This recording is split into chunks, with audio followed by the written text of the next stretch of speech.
Harbolnas masih jauh, Lebaran dan Hari Raya udah lewat. Tapi ada loh yang rajin courting sini, courting sana. Bukan di mall atau marketplace. Obral courting ini sedang terjadi di pengadilan kita. Sekali lagi, pesta courting terjadi di Pengadilan Tinggi Jakarta. Masih ingat kan mereka memotong hukuman untuk Jaksa Pinangki Sirna Malasari? Sekarang mereka mengurangi hukuman untuk Joko Chandra. Terdakwa kasus penyuapan sederet pejabat di Kejaksaan Agung dan Kepolisian ini dapat potongan hukuman sebanyak 1 tahun penjara. Awalnya dihukum 4 tahun 6 bulan, sekarang jadi 3 tahun 6 bulan. Ya lumayan lah, 30% lebih diskonnya. Kalau kita lagi belanja, diskon 30% itu kan lumayan bisa bikin hilaf kan?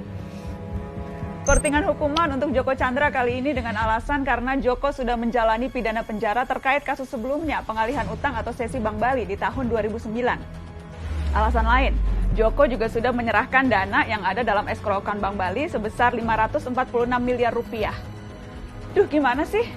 Fakta bahwa yang bersangkutan pernah terbukti bersalah melanggar hukum, kok jadi alasan hukuman berikutnya jadi lebih ringan? Orang yang pernah melanggar hukum ketika mengulangi lagi perbuatannya, mestinya dihukum lebih keras lagi dong. Apalagi kejahatan yang kedua ini untuk kabur dari hukuman kejahatan pertama. Jelas-jelas kejahatan kedua dilakukan untuk melecehkan hukum dan pengadilan. Kok malah jadi alasan untuk diberi keringanan? 4 dari 5 hakim yang mengkorting hukuman Joko Chandra ini juga hakim yang memotong hukuman Jaksa Pinangki. Ladies and gentlemen, please welcome Muhammad Yusuf sebagai Hakim Ketua, Haryono, Singgih Budi Prakoso, dan Reni Halid sebagai Hakim Anggota. Keempatnya sama-sama mengkorting hukuman Pinangki dan Joko Chandra.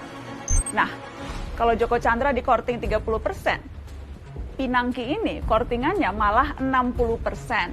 Dari 10 tahun menjadi 4 tahun. 60% dong. Kurang hilaf apa lagi coba kalau kita belanja diskonnya segitu. Satu hal lagi juga terungkap. Pinangki hingga akhir Juli ternyata belum juga dipindah ke lapas, tapi masih ditahan di rutan Kejaksaan Agung. Alasannya, hanya soal administrasi dan kejaksaan sedang banyak pekerjaan. Tenaga harus dijaga karena masih pandemi. Jangan lupa, ada lagi yang barusan terima kemurahan hati juga. Juliari Batubara, mantan Menteri Sosial yang tersangkut kasus tilap menilap dana bansos. Ia dituntut 11 tahun penjara oleh jaksa dari KPK.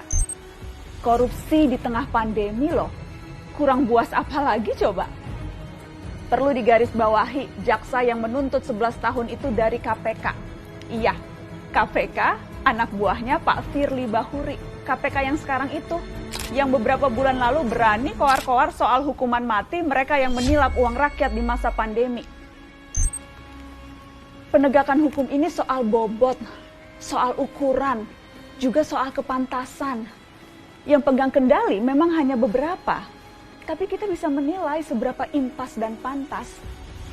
Akil Mohtar, Ketua Mahkamah Konstitusi yang tersangkut suap pemilu kada, bisa dituntut seumur hidup.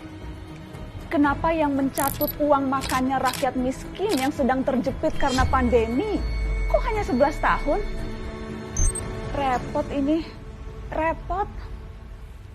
Tujuan sanksi yang berat adalah memberi efek jerak, agar kita semua siapapun itu ngeri dengan hukumannya, agar siapapun jadi berpikir ratusan kali sebelum berbuat jahat. Kalau hukumannya ringan, tuntutannya enteng, dan masih dikorting sampai 60% begitu, siapa yang kapok? Di mana-mana flash sale itu, diskonan itu, untuk mengundang orang datang dan belanja. Korting hukuman korupsi ini kan jadinya kayak undangan ya. Undangan untuk yuk, belanja yuk. Tapi belanjanya pakai uang rakyat, uang kita-kita juga. Kita lagi yang nombok, rakyat lagi yang harus urunan lewat pajak, urunan subsidi, dan ini beneran loh. Jadi, selama rentang 2001 sampai 2015, diperkirakan kerugian negara karena korupsi mencapai 203,9 triliun rupiah. Namun total hukuman finansial yang diberikan kepada koruptor hanya 10,42% saja atau hanya 21,26 triliun rupiah. Ini belum ngitung biaya sosial dari praktek korupsi. Kalau pakai hitungan ICW itu, 203,9 triliun dikurangi 21,26 triliun, negara masih nombok sekitar 182 triliun lebih. Siapa yang nombokin selisihnya? Ya siapa lagi selain kamu, saya, kita semua para pembayar pajak. Yang harus kapok kan para koruptor ya. Kok malah lama-lama kayak kita yang kapok ya?